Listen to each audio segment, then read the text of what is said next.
If you're wondering how much you need to invest to make $5,000 a month, that's what I'll be talking about in this video. Hi, I'm Camille Gaines. Here and on my website, retirecertain.com, I talk about our income stream adventure and our slightly alternative wealth building strategies that we implemented later in life to achieve financial independence. Make sure you subscribe to my channel if this interests you. Click that little bell after you subscribe to be notified, and click that little thumbs up below the video if you want to help me out and provide this free information. All right. The first thing I want to point out is a lot of people say, how much do I need to invest to make $5,000 a month? What we've got to do first is talk about, are we talking about gains in your investment account? Or are we talking about income in your investment account?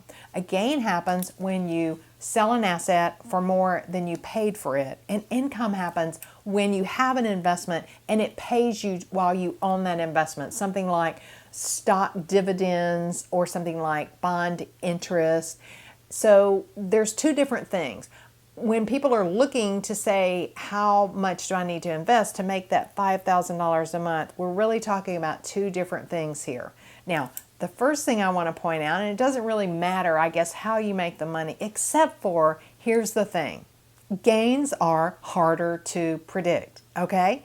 Income, on the other hand, is fairly predictable. You know a stock yields 5%.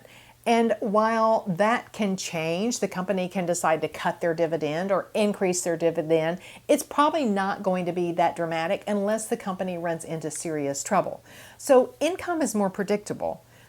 We know that over time, the stock market is about 10% over very long periods of time. But what we don't know is what it will be doing from one year to the next. It could be up 30% or it could be down 25%. You know, we just don't know what's going to happen. And so to say, how much do I need to invest to make $5,000 a month? What we've really got to do is look at income if you're looking to invest on an ongoing sort of, if you're looking for consistent income, we've got to look at really income, because that is more predictable than counting on gains from investments. Here's one potential solution, and what we did when we sort of got wind of this or figured this out after stumbling into early retirement, and that is to buy assets that generate income of about 10%. And since you can't know if the stock market will go up or down in any one year, then the solution is to buy an income generating asset that will allow you to make $5,000 a month.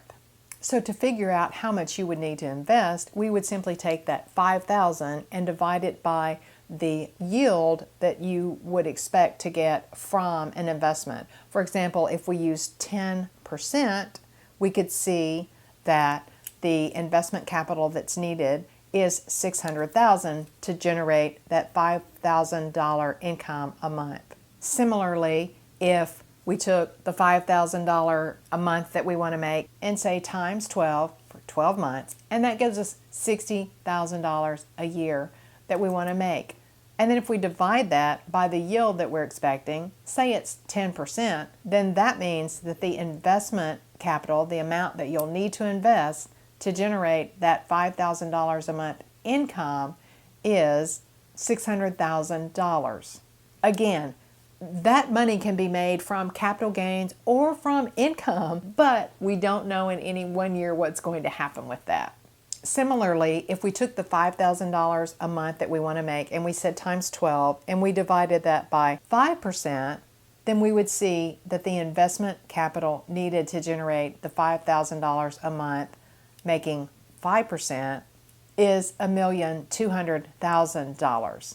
So the amount that you need to invest in order to make $5,000 a month really depends on the yield that you're going to get, the steadiness of the asset that you're invested in that's going to give you that investment return. So in order to know how much you need to invest to make $5,000 a month, you really need to know whether or not you need for that to be really steady income, in which case, if you do, then you may want to look at income type of investments in figuring out how you can generate that income so it'll be a little more steady. If you like this information and you found it helpful, make sure you watch this video next.